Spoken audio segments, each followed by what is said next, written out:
Okay, so do y'all remember when you were little kids and you would just find a random stick on the ground when you were playing and you would pretend it was like a weapon of some kind or a magic wand or something like that? Whatever thing you could incorporate into whatever little fantasy game you were playing at the time. Well, guess what we're doing in today's video? I was walking to the dining hall on campus the other day and I noticed that on the ground everywhere were sticks. Various shapes, thicknesses, sizes, types. There were just sticks everywhere in the grass. I don't know if it's because of the wind or that it's cold and everything's dying or that the squirrels have just decided to break them or something, but there were so many. So I picked a funky looking one up off of the ground and thought, I can make something out of this. So that's what I'm gonna do. Alright, let's get started. So this is the stick that I used as the base of my project. I'm not exactly sure what type of tree it's from, but I liked it because it's not too big, not too small, and it had a neat shape. As you could see in the previous clip, there were a lot of bumps and little bits on it, so I decided to sand it off with a very cheap nail file. This not only made it more comfortable to hold because it was smoother, but it also brought out some of the brown color that was underneath the bark. The next step is to go home because all of the things that you want to use for this project are at your house, apparently. Alright, I'm back at my desk, and for this project I've decided that, of course, alongside the stick, I'm going to be using tin foil, some modeling clay, beads, and wire, because that is what I found. Also, disclaimer, this is not a tutorial. You can do pretty much whatever you want to decorate a stick. This is just my specific vision, and you do not have to follow it exactly.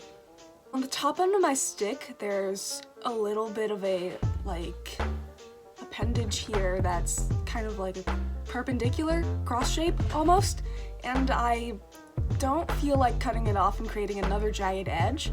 So what I'm gonna do is I'm going to turn it into a little gem. To create the topper, I took a sheet of tin foil, wrapped it around the top of the stick, squished it into a ball, and then shaped it into the style that I wanted to make. It was a little too big and bulky for my liking, and I guess that's my fault for ripping off too big of a sheet of tin foil. So, lesson learned for next time. Whoopsie daisy. I had a whole other carton of clay that was already open, but when I went to use it, solid rock. I could not get it to break. I'm very upset about that. If you couldn't tell from the last clip, the next step is to take some modeling clay and use it to cover the tinfoil shape. This makes it smoother and easier to paint, decorate later on. I rolled out this clay to be thinner because those are some very, very thick blocks. It was very hard to get off. And then just wrapped it around and covered as much of the tinfoil as I possibly could.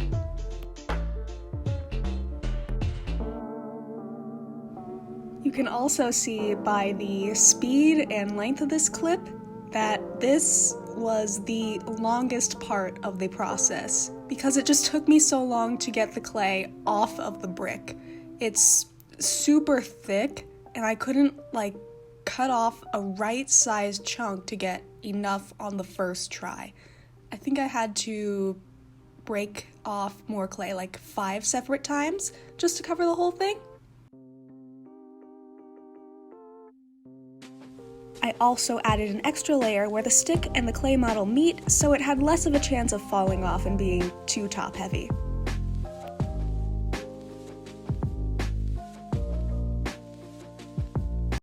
For a second, I forgot that these tools were double-sided and poked myself with the hole puncher. And finally, we have a shape! Woo! I told my little sister to pick 5 to 10 beads out of this little box, and these are the ones she selected, so that's what we're going to be using. I cut off a piece of wire that was about 2 times the length of the stick, and and that was just about enough to wrap up the whole thing.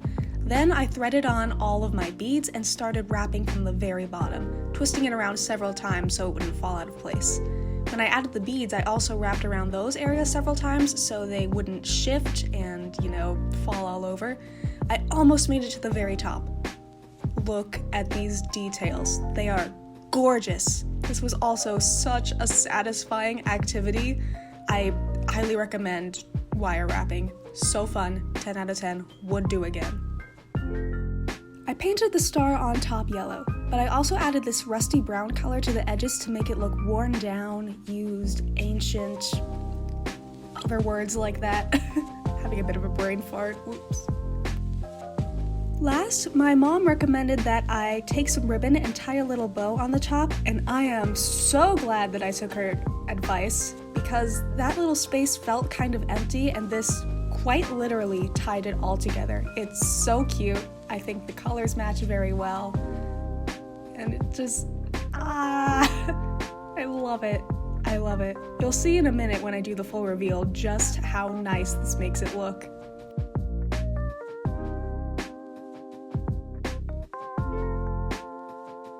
At long last, we have gone from stick to fancier stick. I honestly think this is kind of cute. Like, it's giving a very whimsical children's storybook fairy kind of vibe. And I love that. I think it's cute. I feel like I should bring this to a Renaissance fair and like put a bunch of little kids on the head, tell them they've been blessed with fairy magic.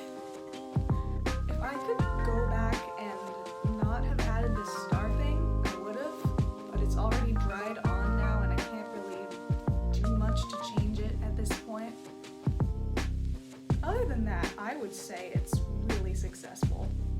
I highly recommend just decorating a stick. Feeling sad, feeling bored? Get a stick and decorate it. This was unbelievably fun, more fun than I thought it was going to be. That is pretty much it. Like and subscribe. Okay, thanks, bye. Just got a notification saying the God of Night should be a Tumblr sexy man. Thank you for your input, Des.